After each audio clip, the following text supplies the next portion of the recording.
Can you do a fact about War of the Roses, please? Yes, certainly. And I will say that I noticed you asked this on several different posts, and I appreciate persistence. In fact, it actually helps when I'm doing the questions.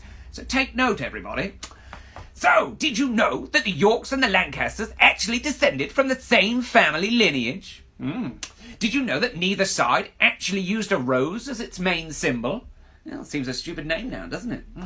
And did you know, out of its 30-year span, there was one battle that stood out as the bloodiest? This was held in March of 1641, when 80,000 men battled for over 10 hours in a blinding snowstorm. Oh my God, it sounds like Game of Thrones, but without the dragons, I suppose. Like this one up there, if you look in the top corner.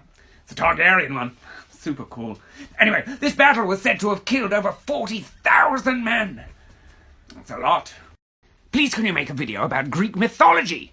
Yes, certainly. Did you know the earliest writings we find on Greek mythology are actually from 700 BC, which is crazy old. Did you know there was a god of death called Thanatos, who would actually appear before humans when they were about to die to carry them off to the underworld? And interestingly, once he was actually defeated by Hercules, who wrestled him. Good old Herc. Did you know that Zeus's wife Hera was actually his sister? Which is super gross. Even grosser when you've got a sister like me. Yeah. Well.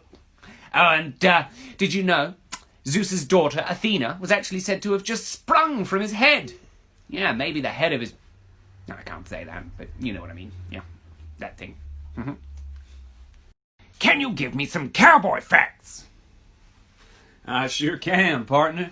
Now, did you know the cowboy profession started in 1866? You see, the Civil War had ended and the army had completely decimated supplies of beef, so men jumped atop their horses and wrangled long-haul cattle towards a railway. There were around 4 million that were wrangled, and they were sold to the North for massive profits. This was said to be the origin of the American cowboy. Also, the famous Stetson hats they wore? No, this is not one, I know. They actually doubled up as a drinking bowl for both cowboy and horse. To the Cold War. Yes, certainly. Did you know during the Cold War the Soviet Union detonated the largest nuke ever known? It was called the Tsar of Bomba, or the King of Bombs. It released the equivalent to 50 megatons of TNT, which is more than every single explosive in World War II combined.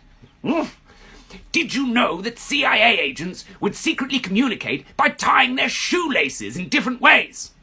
Clever girl. Did you know that Reagan and Gorbachev both said that they would pause the Cold War if aliens invaded? That's amazing. And did you also know that the Cold War led to the invention of the rectal escape kit, which was something that a spy would store in their bottom, and then when needed, if captured, they would pull it out. Which is why I always carry one with me. Oh wait, that's not it. Somewhere in here. Can you give some facts about the plague, please? Yes, certainly. Did you know the plague has actually been traced back to as early as 3000 BC? And it was actually used in some points as an early form of germ warfare. And did you know, in its deadliest 4-year span, it wiped out 200 million people, which was believed to be 25 to 60% of Europe's population. Now this, in no small part, was said to be down to the fact that devil-fearing Christians were killing cats, which led to a rise in rats, and they were spreading the disease. Bloody idiots.